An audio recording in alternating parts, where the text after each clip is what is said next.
tenais à exprimer ma satisfaction de venir présenter mon cursus professionnel devant ce charmant public. Ceci étant, je m'en vais me présenter. Je m'appelle El Hadj Omar Kane, plus connu sous le nom de Abou Kane. Comme le savent peut-être certains, je suis Halpulaar, donc Peul. Et chez nous, les Peuls, en général, on a deux noms. Le premier nom qui est officiel et qui est donné par le papa, et le second nom qui est donné par la maman. Et en général, c'est le second nom, le nom de la maman, qui est le plus populaire. Et c'est la raison pour laquelle je suis plus connu sous le nom d'Abou Kane. Abou Kane, donc, qui est mon nom commercial, mon nom d'éleveur. Et donc, cela aussi témoigne de la place qu'occupe la femme dans notre société. Contrairement à ce que les gens pensent que peut-être la société traditionnelle Halpulaar, bon, la femme est reléguée au second plan. Là, c'est une preuve que vraiment la femme occupe une place prépondérante. Moi, je suis né en 1970, en 30 septembre, à Dakar, au Plateau. Et j'ai fait mes études primaires à l'école de Tchonk, l'école du défunt président poète Léopold Sédar Senghor. Et j'ai poursuivi mes études secondaires d'abord au lycée Lamine Gueye, ensuite au collège Saint-Michel, et enfin au lycée Limamoulaye de Pikine, où j'ai décroché mon baccalauréat série B. Par la suite, je suis allé poursuivre mes études secondaires supérieures au Maroc, à Casablanca. Parce qu'en cette période, il n'y avait pas toutes ces grandes écoles à Dakar. Donc le point de convergence, c'était le Maroc. Le point de convergence, aussi bien des Sénégalais, Guinéens, Gabonais et autres, c'était le Maroc, quoi. Je suis allé poursuivre mes études supérieures là-bas, à l'Institut de gestion appliquée à Casablanca, où j'ai décroché mon diplôme de technicien supérieur en gestion, finance, comptabilité. Donc je suis gestionnaire comptable de formation. Et j'exerce la fonction de chef d'entreprise. Je suis à la tête de deux entreprises. D'abord, FIDIS, la financière d'investissement et de services, qui est spécialisée dans la distribution de fournitures et matériel de bureau. Et aussi, l'autre entreprise, celle-là qui est la plus connue et peut-être qui a fait que je suis là devant vous aujourd'hui, le GIE Bergerie Galoya de Mbao, qui est spécialisé dans la production d'animaux de race et dans la distribution d'aliments de bétail. Donc cette bergerie aujourd'hui occupe plus de 75% de mes activités. Par ailleurs, je suis à la tête d'une association, l'ADAM, qui est une alliance d'éleveurs professionnels spécialisés dans l'amélioration des races ovines, bovines, caprines, et de la volaille aussi. Et cette association d'éleveurs professionnels aujourd'hui organise l'un des plus grands événements de l'élevage dans la sous-région, qui se trouve être le Salon international de l'élevage et qui est à sa 9e édition. Et également, j'ai été secrétaire général avant de devenir président de cette association depuis pendant une dizaine d'années. Donc c'est à partir de 2012 que je suis devenu le président de cette structure. Pour revenir, j'en profite pour saluer les membres du bureau de cette grande association ici présents. Donc pour revenir un peu à mes débuts professionnels, j'ai démarré en 1996 à mon retour du Maroc avec un magasin de distribution de produits locaux.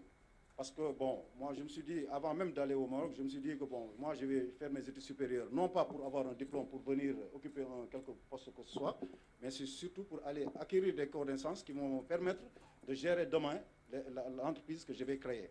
Donc, c'est beaucoup plus pour le savoir qu'autre chose. Et quand je suis revenu, alors, j'avais des propositions avec mes frères qui étaient plus ou moins bien placés dans l'administration. J'avais des opportunités d'avoir des postes, mais je me suis dit que, bon, je vais tenter le coup, je vais aller investir dans le commerce.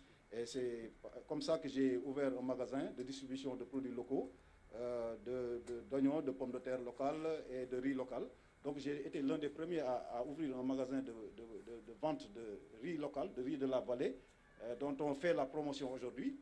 Donc à Dakar, j'ai été l'un des premiers à le commercialiser à Dakar.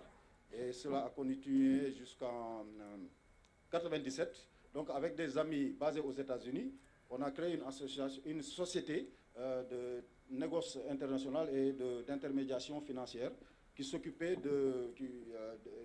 qui s'occupait à faciliter les échanges entre les commerçants sénégalais basés à Dakar et dans les régions intérieures et leurs fournisseurs basés à Dubaï, à Hong Kong et en Taïwan, Chine, etc. Et ce business a prospéré jusqu'en 2005. Et c'est ce business qui m'a permis de créer et de vulgariser cette bergerie Galoya de Mbao. Ce business aussi m'a été inspiré à cause de ma passion de l'élevage. Et c'est une passion qui m'a été inculquée dès la naissance, parce que je suis né, j'ai grandi dans l'élevage. J'ai trouvé que ma maman élevait à la maison. Et en 1996, mes premiers revenus ont servi à acheter mon premier couple de moutons Ladoum. Et après cela, j'ai acheté d'autres bêtes que j'ai amenées au champ à Kernyaïlo, que j'ai élevées jusqu'en 1997. Un soir, les voleurs sont venus me prendre tout mon cheptel. C'était une quarantaine de bêtes. Ils ont tout amené. Cependant, ça ne m'a pas découragé. Et j'ai continué dans la petite bergerie familiale qui se trouvait à la terrasse de la maison familiale jusqu'en 2009, où j'ai pu réaliser quelque chose qui m'a permis d'acquérir des terrains à la SICAP Mbao. Et là-bas, j'ai créé la bergerie, j'ai érigé là-bas la bergerie Galoya, à côté de la gendarmerie, justement pour des raisons de sécurité. Donc depuis lors, j'ai pu connaître cette histoire-là. Cette bergerie est spécialisée dans les animaux de race, plus précisément la race Ladoum. Je m'en vais alors vous expliquer ce que c'est que la race Ladoum. C'est un mouton de race améliorée à travers beaucoup de races de la sous-région. Comme vous le savez, au Sénégal, il n'y a que 3 races qui existaient. Il y a le Touaber local, il y a la race Ndama, communément appelée le Djalonké, qui est une race naine qui se trouve au sud du pays, et la race Peul, qui est élevée par les pasteurs Peul au nord du pays. Toutes ces 3 races ont la particularité d'être de petites races, donc qui ne sont pas assez costauds pour quand même satisfaire la demande locale, et également pour satisfaire même la passion de l'éleveur. Parce que l'éleveur sénégalais, l'élevage au Sénégal, c'est une affaire de culture d'abord. C'est une affaire de culture. On est passionné de l'élevage, c'est tout à fait culturel. On atteste quand même ce qui se passe à la Tabaski. Ce qu'on sacrifie comme mouton de Tabaski au Sénégal, ça n'existe nulle part ailleurs. Donc c'est d'abord un problème culturel. Ce qui fait que l'éleveur sénégalais, il aime élever, mais il aime d'abord se faire plaisir dans son élevage. Ce qui a fait que l'éleveur sénégalais, à un moment donné, il s'est dit que bon, il est temps que j'ai une bête à la fois grande et belle. Grande pour satisfaire ma demande, pour mieux vendre, mais aussi belle pour satisfaire ma passion. Et là, ils se sont dit, bon, comme la meilleure race au Sénégal, c'est le Touaber local, il faut essayer d'améliorer ce Touaber-là.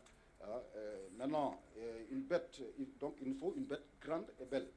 Grande de par ses mensurations, donc la hauteur, la longueur, la largeur, et belle de par la tête, donc la tête incurvée avec le chanfrein, avec le fanion qui balance, avec l'encornement symétrique, avec la couleur des cornes, la couleur de la robe, noir et blanc ou blanche, ou même la longueur de la queue. Donc tous ces critères-là que je viens de dire, c'est une dizaine de critères qui constituent quand même les critères qui définissent le Ladoum. Donc une bête qui dispose de 60%, plus de 60% de ces critères peut être considérée comme un Ladoum. Maintenant, la bête qui a plus de 90% ou 99% ou même 100% de ces critères, elle est considérée comme le meilleur des Ladoum. C'est ce qui justifie justement le prix de certains Ladoum. Vous pouvez aller dans une bergerie où la bête Ladoum la plus chère peut coûter peut-être maximum 500 000. Et parallèlement à ça, vous allez dans une autre bergerie où l'agneau ne peut pas se vendre à moins d'1 million. Donc, quelque part, c'est les critères qui justifient cela.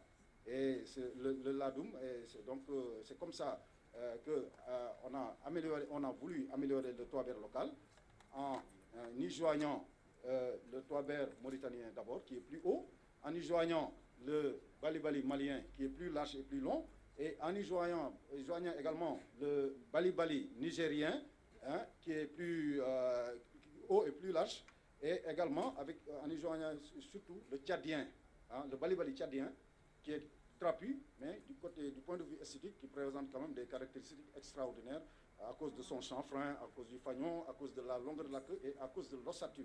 Donc, c'est en regroupant tout ça, toutes ces races-là, qu'on a pu aboutir au ladoum, hein, qui est aujourd'hui une race extraordinaire qui peut aller jusqu'à une hauteur de 113 cm au garrot, une longueur qui peut faire jusqu'à 158 cm, avec un tour de poitrail allant jusqu'à 140 cm, pour un poids qui peut avoisiner les 150 kg.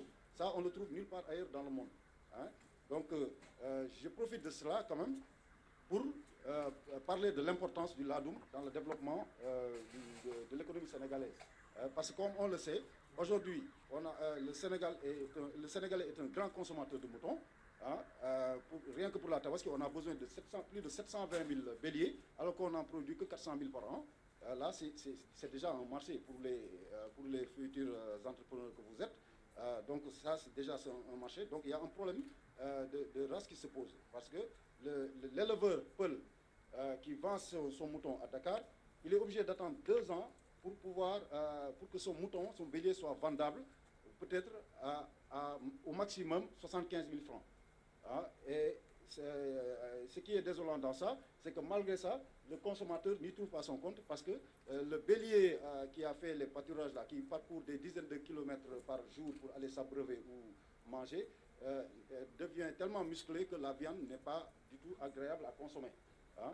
Et là, c'est un problème de consommation qui se pose. Et pour régler ce problème, hein, on a introduit le ladoum, hein, on l'a testé. Moi, je l'ai testé avec des éleveurs qui se trouvent à Sémé, au nord. Le président de la République, même récemment, a eu à visiter cette ferme-là. Donc, ce qu'on a fait, on a introduit le géniteur ladoum dans le cheptel Peul, et on a eu des demi-sangs. Et c'est quoi le résultat? C'est que là où l'éleveur Peul attendait 2 ans pour avoir un bélier vendable au maximum 75 000 francs, maintenant, tous les ans, il peut avoir des béliers qui peuvent être disponibles, qui peuvent être vendables. Donc le bélier demi-sang qui sortira de ce métissage-là, à 6 mois déjà, est apte pour la tabaski. Donc là, le pasteur Peul va vendre tous les ans. Et deuxièmement, il aura un excellent prix. Et troisièmement, le consommateur il trouve son compte. Parce que dorénavant, à la place du mouton musclé, on va lui proposer un agneau tendre. Hein? Et nous aussi, éleveurs de race, nous y trouvons notre compte. Parce que dorénavant, on a un nouveau marché. Donc notre mouton, qui est un géniteur, qui est là pour améliorer le cheptel local, hein, et qui d'habitude est sacrifié lors de la tabaski ou lors des baptêmes, maintenant ce géniteur-là va servir à améliorer le cheptel local. Donc tout le monde y trouve son compte. Maintenant, il y a autre chose aussi que je voulais vous dire, vous qui êtes futurs entrepreneurs, et c'est un créneau porteur, parce que là, il y a un problème de marché. Parce que quand même, ce qui est plus difficile, ce n'est pas de produire ni de créer. Ce qui est plus difficile, c'est de vendre. Or, le marché existe. Parce qu'aujourd'hui, il y a un problème, il n'y a pas d'offre de viande de mouton d'agneau. Il n'y en a pas au Sénégal. Parce que les races locales qu'on a ne nous permettent pas de faire cette offre. Parce que le peul local, parce que quand on parle d'agneau, c'est entre 4 mois et 9 mois, maximum 10 mois. Donc l'agneau peul qui a 10 mois ne peut pas produire plus de 8 kilos. Et ça ne peut pas régler le problème. Maintenant, qu'est-ce qu'il faut? C'est de prendre, et je le dis au passage aussi, les grands restaurants sénégalais qui respectent quand même les normes, parce que c'est des restaurants, quand ils vous disent agneau, c'est agneau. C'est différent de certains restaurants qui ne sont pas sérieux. Vous entrez, ils vous disent c'est la viande d'agneau, alors que c'est des moutons qui ont 2 ans, 1 an et demi. Donc ces rares restaurants-là qui respectent les normes, ils sont obligés d'importer la viande d'agneau, ils importent le gigot d'agneau à 6 500 francs le kilo, donc 10 € le gigot d'agneau. Ça, c'est aberrant. Et donc, ça veut dire qu'il n'y a pas de marché, il n'y a pas d'offre au Sénégal. Donc, il faut en profiter, vous qui préparez vos sujets de mémoire ou qui vous préparez à entrer dans l'entreprise. C'est un créneau porteur et c'est possible avec le ladoum parce qu'il suffit juste de prendre le géniteur ladoum, de le croiser avec la race locale qui n'est pas du tout chère parce qu'un seul géniteur peut améliorer 100 femelles locales. Hein? Donc, et ça, c'est sur une... donc, ça peut être sur une durée de 4-5 mois. Hein? Donc, avec l'amélioration, ça aboutit à un demi-sang, à un sujet amélioré. Et ce sujet amélioré-là, à peut-être 3, 4 mois, 6 mois, on peut se retrouver avec 15-20 kilos, ce qui peut quand même satisfaire la demande de ces restaurants-là.